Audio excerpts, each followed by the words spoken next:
welcome to another edition of the House Whisperer Show on WWDB Talk 860.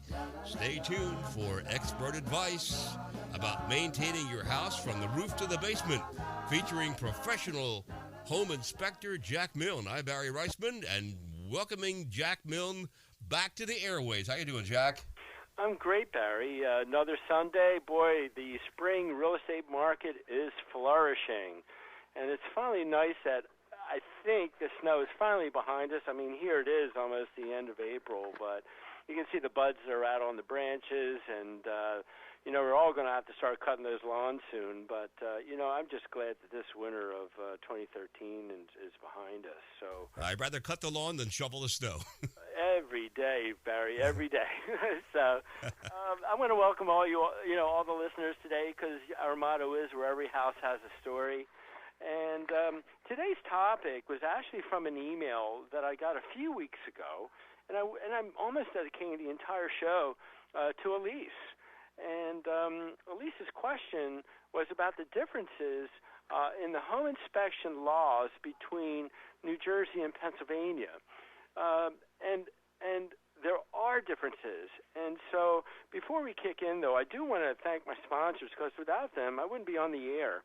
So today we're going to do things a little bit different. I'm going to thank my company first, which is Tri-County Inspection Company. Our website is tcinspect.com, and with the market as flourishing as it is, I would ask that for anyone who's interested in getting a home inspection done, please check out our website. But more importantly, if you're looking at another home inspection company, do the research. And that's really what the topic of today's show is. Pest Blaster, their website is easy enough. It's pestblaster.com. As the weather's changing, we're going to be running into our wood-destroying insects, be they termites, carpenter bees, carpenter ants. Also mold. We had Mike Canner on the phone literally a few weeks ago talking about mold, and also pest removal. The other day I did a house in Langhorne that had 3 different nests. There was 2 in one attic, 1 up in the uppermost attic, and believe it or not, 1 down in the basement. So we had to call someone in to eradicate those. Barrow Exterminating, great company out of Glenolden, Pennsylvania. Again, they help us out tremendously with termite and radon testing, and their website is burrowexterminating.com. Finally, Rob Bowie with Bucksmont Inspections. Again, it's springtime, folks. Anyone who's got on-site sewage, please think about having the tank pumped and the field checked so you're ready to move forward into 2014. Their website is actually bucksmontinspections.com. Brainfleshgear.com. I was telling Barry before the show today that we're actually going to take a trip towards the end of this month, and I've contracted with Brain Flesh Gear to make up T-shirts for the folks that I'm going to catch up to in Upper New York. So I'm absolutely looking forward to getting their finished product, so I can display it to a bunch of my friends up in New York. So let's get started. Little background. Because the last 2 weeks covered mold with Mike Canner and Ken Newdecker from Newdecker Constructions on how to pick a contractor, I kind of let the email box go for a few weeks, and I really dug through, and I found this really good one from Elise. By the way, if you want your letter to be answered on the show, please email me at thehousewhisperer@gmail.com. And by all means, visit the archives at thehousewhisperershow.com. And by the way, June 1st, I'll be switching from 2:30 on Sundays to 11 on Sunday, so 11 a.m. So definitely want to thank WWDB for this opportunity. Of course, podcasts are available all the time at www.dbam.com. So, and before I forget, please thank my sponsors. If you tend to use them, let them know that you heard their ads on the show. So, Elise is from Washington's Crossing, and if you're not familiar with Washington Crossing, it borders on the Delaware River, where good old George Washington crossed over during the Revolutionary War to take on the Hessians in Trenton. So it's one of the unique towns where Washington Crossing, it has a Pennsylvania address and a New Jersey address. I think it's only one of the few towns in the country that you cross a bridge and it's the same name on both sides. But her question was like this: Jack, my husband and I are looking to buy a house in either New Jersey or Pennsylvania. Although we have not made a decision yet, why are the home inspectors licensed in New Jersey but not in Pennsylvania? And Elise, I love the question, and I want to start things first off with the New Jersey side. Okay, New Jersey actually wrote a law for the home inspectors in New Jersey way back in 1996, and it was really written for consumer protection. Because if there's no one looking over the home inspectors, how do we know if they're actually qualified? Now, the law really did not get implemented until 2006. So it was almost a 10-year span from the time that the bill was written, passed through the House, passed through the Senate, and then got approved and signed by the governor. Although it got approved in 2004, I really did not get my New Jersey license until 2006. Now, the home inspectors are licensed under the architects, engineers, geologists, and land surveyors, as I call it, umbrella. So now, if we have any issues or complaints, it actually goes to a board. But like any law, problems arose. And the biggest thing that we found, as I'll use the term carefully, older home inspectors, is that it was too restrictive. And it was so tight, it was going to make it difficult to replenish home inspectors as they retired or literally got out of the business. And one of the problems with the law is that you had to become, as I called it, an indentured servant. You had to work for another, in quote, licensed home inspector for 2 years before you could branch out on your own.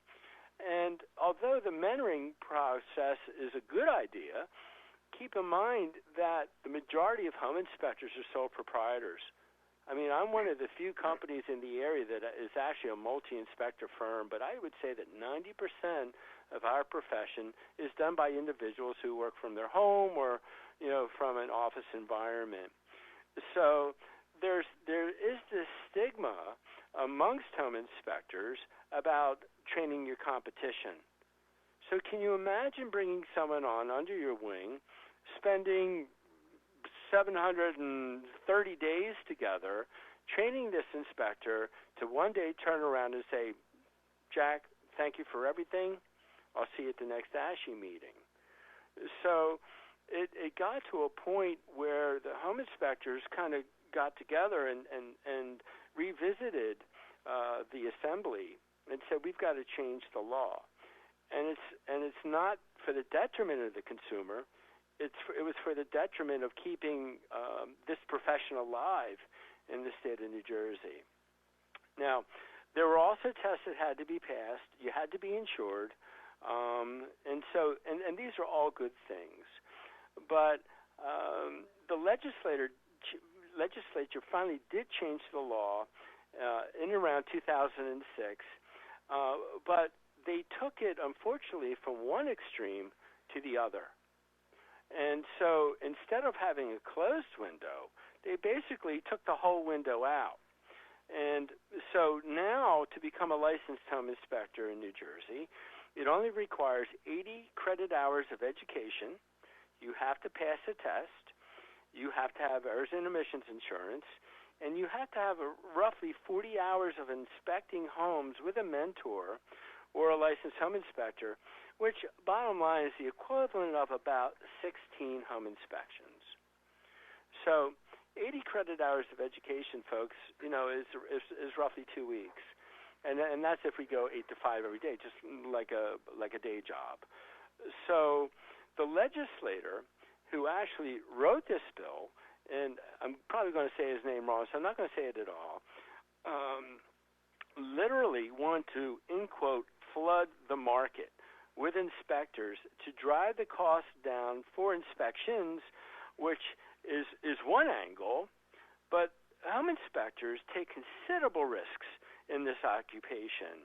And personally, I'd like to see this legislator walk a roof like I do and have the knowledge that we all have, and we have to have this knowledge in order to protect our client. So he took it from one extreme to the other. So the good news is, to me anyway, is that this legislator, I think, is in jail now for taking payments, and I'm not quite sure from whom, but personally, I really don't want to know. So, Elise, if you're looking in New Jersey, you have to do your homework. Please go via referrals. Take it via a grain of salt from a realtor that says, I recommend this home inspector. But you should really check back through the state of New Jersey to make sure that the inspector is, in fact, licensed. And when you make that phone call to book that inspection in New Jersey, I would ask them for their license number. And then this way, God forbid, if there's ever an issue, you have a way to go back and discuss issues with that inspector. So, Barry, before we jump into Pennsylvania, why don't we take a quick break? We'll listen to our sponsors, and we'll jump across the river to the other side. Good idea. Well, we're going to take a break, and we'll come right back with more of the House Whisperer Show here at WWDB.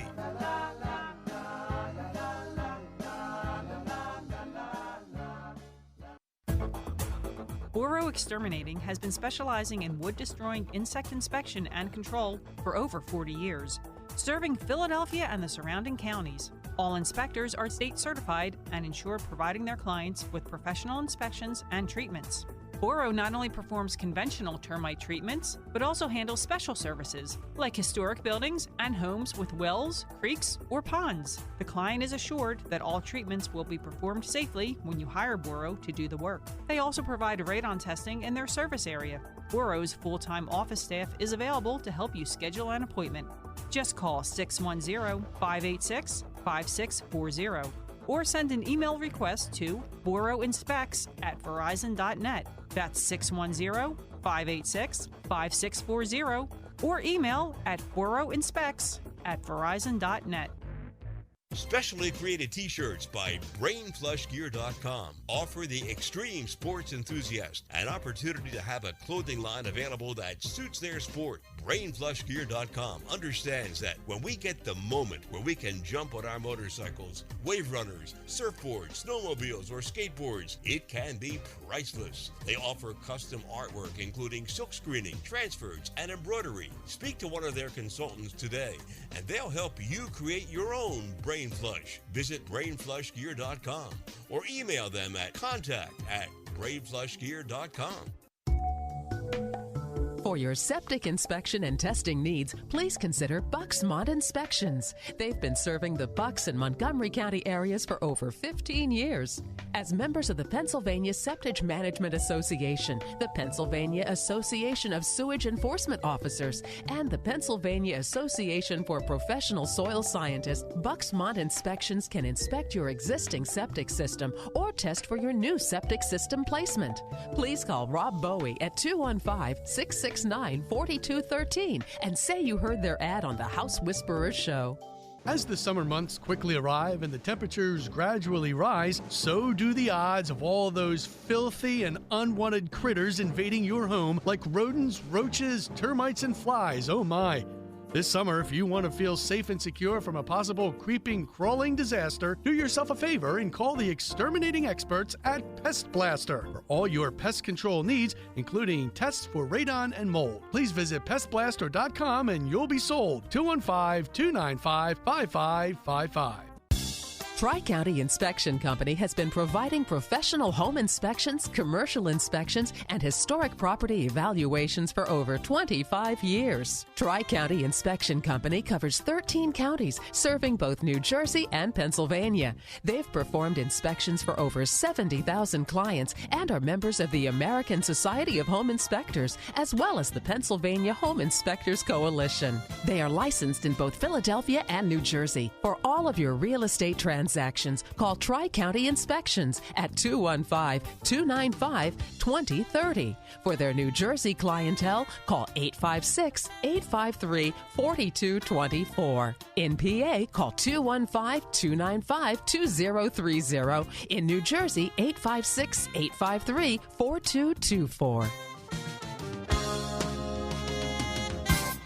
Our house is a very, very, very fine house with 2 cats in the yard.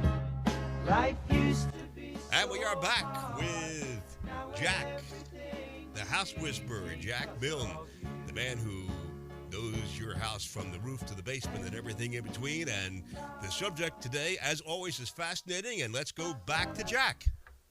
Well, thank you, Barry. My initial plan was to really take a few questions from the email box, but I got this one from Elise in Washington's Crossing, and just a real quick review. She's looking to buy in either Pennsylvania or New Jersey, and her question to me was, what's the difference between home inspectors in New Jersey and Pennsylvania, especially understanding that New Jersey inspectors need to be licensed, but the Pennsylvania inspectors do not. I've been deeply involved with the Pennsylvania home inspection law since I was a board member on the Tri-State ASHI board that represents the inspectors in Pennsylvania, New Jersey, and Delaware. So when the PA home inspectors read the New Jersey law back in 1996 and understood how restrictive it was going to be and truly not helping the buying public, our chapter decided to reach out to a senator who's still in Harrisburg by the name of Stuart Greenleaf. He actually wrote a law, but mothballed it for the home inspectors back in 1987. So as inspectors, we asked for a meeting with the senator to review and update the law. And this was roughly 1997. So over several meetings, we blew the dust off the old law, and we updated it with a few requirements, which include, and which I believe are very important, is that, one, you have to be a full member in good standing of a National Home Inspection Association. And the associations in Pennsylvania vary. There were a lot of confusion in the beginning, and there was what I called alphabet soup. And so there were a bunch of different organizations, but without verifiable proof that they were, in fact, compliant with the law. And I'm going to touch on that in a moment. Two, you have to pass the nationally recognized or accredited exam. It can't just be an online exam that's not proctored. Three, you have to have errors and omissions insurance. I think everyone in the buying public knows that you have to have some level of protection when you're representing the consumer. You have to maintain educational requirements, which is critical in our occupation because of everything we need to know as home inspectors. And finally, you have to be mentored for 100 fee-paid inspections.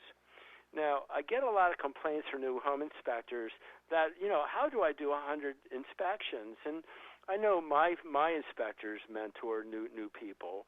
We actually work with a couple schools in New Jersey and Pennsylvania, and when we got this request from the legislators, we actually had to design a mentoring program, and we called it RAMP, Ride Along Mentoring Program. And it was truly designed that for a new home inspector, that you only spend maybe 15 to 20 inspections with Jack, go to do 10 inspections with Tom, meet Nick, do 10 more, so that by the time that you conducted your 100 inspections, you were mentored by 5 or 6 or more different inspectors so that you had the opportunity of seeing how each person did this task. And the one thing that we really stressed on was not only knowing how to inspect homes, but also how to start your business. So it was a multi-tiered task that we had to shoulder on behalf of the Commonwealth of Pennsylvania. The other thing with this law in Pennsylvania is that our sheriff in town was the Deputy Attorney General for Consumer Affairs, who honestly were great people as we met with them, but they made it extremely clear that they were not going to enforce this law and look over the home inspectors. So they put it again back on us as inspectors to do the homework, to verify what organizations were compliant with the law and which ones weren't. Now, to not help matters at all, in around 1999 to 2000, the Pennsylvania Association of Realtors, through their website, put out a list of home inspection organizations that they felt may be compliant but did no verifiable proof. And that hindered us more than it helped us, because now as inspectors, as per the direction of the Deputy Attorney General, we had to reach out to these organizations, which unfortunately felt that there was this competition between us. And as now president of Tri-State ASHI, I was the one who was given this flag and created the charge and got in touch with all these organizations and said, this is what Pennsylvania will require for your home inspectors to be compliant with the law. So for clarity, compliant means that you follow the letter of the law, regardless of being registered or not registered with the state. So with these letters, honestly, mayhem broke out. And so it was very upsetting, I guess is the word that comes to mind, when the coalition that we formed in 2000, called the Pennsylvania Home Inspectors Coalition, was looked at as an arm of the legislature, not a nonprofit organization which was made up of home inspectors who were doing their due diligence to protect the consumer by bringing forth these competing home inspection organizations under one umbrella, so that we could act on one behalf of the consumer, but also on behalf of the home inspector. So at that time, although there were maybe 8 or 9 organizations, only 3 actually had verifiable proof that they would go ahead and respect and obey the laws of the Commonwealth of Pennsylvania. So unfortunately, over the last 8 or 9 years, one of these organizations decided to sue the coalition 8 or 9 times to try to stifle any activity that we were trying to do with both the legislature and the consumer. So unfortunately, it was a very frustrating time. But again, working with Stuart Greenleaf, working with the legislators, we finally got a law passed in 2001. And for any of you who want to actually review the law, if you go to phic.info, which is the coalition website, you can actually download the law. It's boring. Believe me, I know it forwards, backwards, and in between. But I think it's important as the buying public to know what the home inspector can do for you, but almost as importantly, what they can't do for you. So we're doctors of all trades, but again, I consider myself a general practitioner that has to know a lot about everything. But if we have to call out a specialist, that's our job to do.